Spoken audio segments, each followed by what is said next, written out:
উকবা ইবনে আমির রাদিয়াল্লাহু তাআলা আনহু বলেন, রাসূল সাল্লাল্লাহু আলাইহি সাল্লামকে জিজ্ঞাসা করা হলো, মান নাজাত, বাঁচার পথ কি? আল্লাহ নবী, আমরা জাহান্নাম থেকে বাঁচবো কিভাবে, বাঁচার পথ কি, কিভাবে বাঁচা যেতে পারে?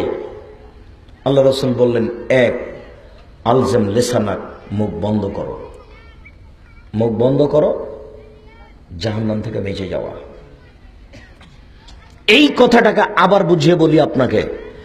রাসূল সাল্লাল্লাহু আলাইহি সাল্লাম বলেন, কেউ যদি মুখের জিম্মেদারি নিতে পারে, আমি তাকে জান্নাতে নিয়ে যাওয়ার জন্য জিম্মেদারি নিলাম। তিনি বলেন, মাইয়াদমান লি মা বাইনা লাইলাইহি ওয়া মা বাইনা রিজলাইহি আজমাল্লাহু জান্নাহ।